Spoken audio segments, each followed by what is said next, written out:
So many of you have been freaking out since last weekend when the Kaguya Summer Review did not upload. I did not drop the series. It was a very chaotic last weekend. As you all know, if you were keeping up through Twitter or through my previous video I made before, when Kaguya came out, I basically talked about how I was spending time with my girlfriend Sam. So that's kind of the reason why a lot of videos from this past weekend was delayed. For instance, Sword Online, and then, Kaguya-sama, and other videos delayed like JoJo and all that. The reason why I was delayed was because of me just being busy, and I wanted to spend the limited amount of time I had with Sam before she had to go back to Canada. So with all that out of the way, pretty much, I want to finally talk about these recent episodes of Kaguya, last week's and this week's. Now, I'm not going to really dive into the nitty-gritty for last week's episode, but there is one scene that stands out and I need to talk about. That would be the Ishigami scene. My boy Ishigami he is amazing. Ever since his introduction, I can't get enough of him. He's so hilarious. His character interactions with Kaguya and everyone else in the student council is just to die for. Seeing everybody's reactions when he's talking about the two main female characters, talking about their chest size, and when you just see how Kaguya looks at him and all that, they're just staring at him. I'm just like, oh my god, this man, he's dead meat. He's dead. And just what happens to him when he's, getting slapped back and forth by her. I'm just like, this series is hilarious as hell. I really love Kaguya-sama. And just Ishigami won last week's episode for me. It was just a really good episode. I love the comedy, the interactions, and all that. And it just made me really love this series even more than I did. Now, this week's episode comes around, and we get a different side to Kaguya and Ishigami's relationship that we really haven't seen before. See, since the introduction of Ishigami, you can instantly see that Kaguya is very mean to him. She doesn't treat him nicely, but we know Kaguya is not truly meaning it. She's just doing it because she cares about Miyuki so much that she's just trying to keep him in line, and she does have this atmosphere about her that could be, I guess, you can misunderstand it and think that she's very vile or a mean person, but in reality, she's just someone that you can't really understand her emotions that easily. And so in this episode, Ishigami obviously absolutely terrified of Kaguya when Kaguya wants to help him out. He thinks he's about to get tortured, his soul's gonna get broken, whatever it may be, and he eventually comes to find out that Kaguya just wants to help him out because she doesn't want to see him fail a part of the student council. It's a very wholesome scene, especially when the two girls in the library are just making fun of Ishigami and been saying, why is Kaguya hanging out with this man?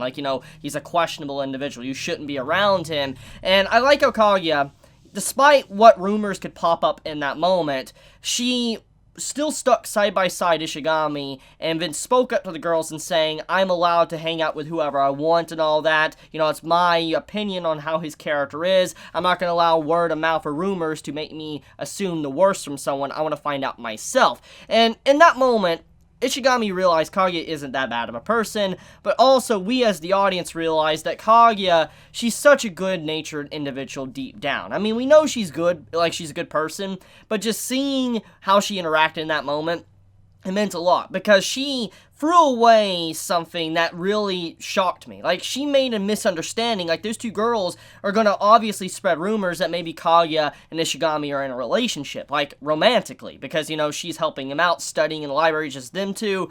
Obviously, there might be some word around, the school that she might be going out with the man, which could complicate the relationship that Kaguya has with the student council president, Miyuki. So, once again, just a big fan of Kaguya's interaction with Ishigami and showing some level of maturity, even if there was some ulterior motives. I do respect that. And even though at the end of the event, that entire segment of the episode, Ishigami's like, oh, was she really trying to help me, when he runs away terrified, it kind of resets it in a way, but the message is still out there that I think Ishigami is not going to judge Kaguya by her cover anymore, because he learned a valuable lesson from Miyuki himself when he was talking about Kaguya, and that's just how she is, her personality, and that's kind of one of the reasons why he fell in love with her in the first place, is because at first he was butting heads with her, he didn't understand her, overall personality, and now he does, and now we know that's why he actually fell for her.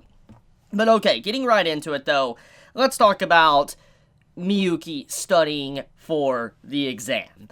Okay, so I think every one of us that has ever went to school, I think all of us went to school in one point or another, all of us have been to a point where an exam, test, etc., is coming up. And even if you're a grade A student, like straight A's, and you're always passing, most of the time there is often to where you might have to cram the night before because you kind of push it off, procrastinate until the point to where you really need to study to remember everything. Or you already know everything, but you're one of those individuals that just want to have a complete refresher before the test happens the next day, and so you spend that entire night or day studying, and that's basically what happened here. You have it to where Miyuki, our main male character, he takes tests very seriously. And the reason why is because it's the one thing he has over Kaguya.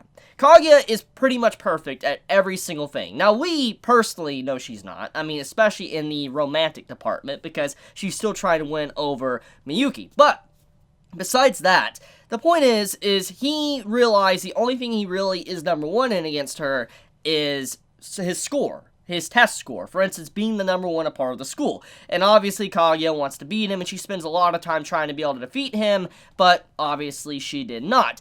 And seeing how the man was trying to lie and manipulate to act like, hey, don't study and all that, allow me to be number one, I was just dying. I'm like, this man, he wants to be number one so bad, he's willing to sabotage everyone in the school just so he could reach number one and even above Kaguya. I'm like, wow.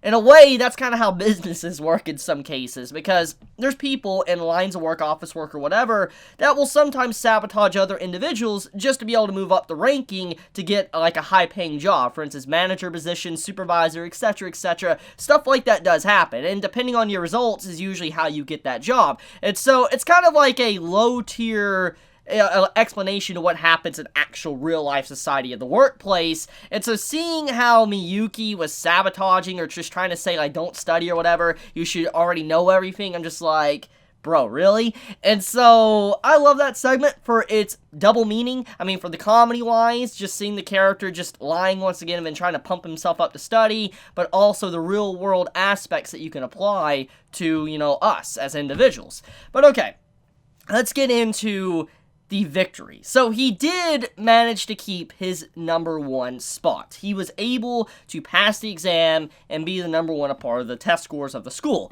And I like how the man was saying to Kaguya, I no longer have the joy, or like have joy in me, or just happiness. I just have relief. And he just walks off all silent, like, he's happy. And watching him in this episode, I could believe that, even if we knew what his mind was thinking, because he put so much effort into it, cramming and all that, that it would make sense why he would feel relief, that he didn't lose his number one spot. But when he got into the bathroom stall and he just starts shadow boxing, I'm like, oh my god, like, I do that. Like, I do, yes, I know that's embarrassing to admit, but I do that. When I get excited or pumped up for a game or I'm watching a show, I do silently do like, yes, like that. I just get all pumped. And so, yeah, I can relate with that. It was a wholesome moment. A very wholesome moment of Kaguya-sama seeing how Miyuki acted like that. Now, speaking of which, let's talk about Kaguya for a second. So Kaguya, in this episode, she has a really, really cute interaction with Miyuki's younger sister. And this reaction from her when she's like, greed, if it goes to like, okay, sure, and she smiles, the change in emotions in that moment, I just like, I died. Like, Chibi.exe ceased to function. Because seeing how her emotion was just so gloomy. If as soon as she was invited to go with the little sister and all that, go out with them, I'm just like, Kaguya, your emotions, the way you have this, stress and all that, and you have this point to where you just want to get away. If it all of a sudden suits your body, like, yeah, yo, you're the best friend, you're my best friend, I'm just like, okay, like, best moment of the episode, personally, for me, just seeing how Kaguya's emotions just flip-flopped like that. Which, by the way, Miyuki's younger sister is finally introduced. Now, she's already kind of been mentioned in, I think, the previous episode, but we finally get to see her facial structure, her, character design. And we see that overall, she seems to have this elegant nature about her. And when you see the scene, at the end of that segment to where she's like, Kaguya, she has this serious look. I couldn't really speak to her much because of how nervous I was. It showed that Kaguya does have an opening to form a relationship with Miyuki's sister, which that is probably going to be a continuation some point or another. I could see it happening because there's just no way we have build up to that if I not have a scene later on to where maybe Kaguya spends time with Miyuki's younger sister and then one day she goes over to his house. I could see that. And so hopefully we get to see that for this anime season of Kaguya-sama. But I believe that's about it. So let me know your thoughts in the comments below, how you felt about this week's episode of Kaguya-sama. Did you enjoy it? Did you hate it? Please be honest in the comments below. If you enjoy my content, please subscribe. If you like this video, please leave a like. And if you want to get notified for whenever I upload a video, please click the bell icon down below, because for some reason, even if you click the subscribe button, you don't always get notified. So if you do want to get notified, please hit that bell icon. And even if you don't do it for me, please, at the very least, do it for the YouTubers you do care about, because it helps us out a lot and allows you guys to see our content when it is uploaded. So with that, I love you guys. Chibi out.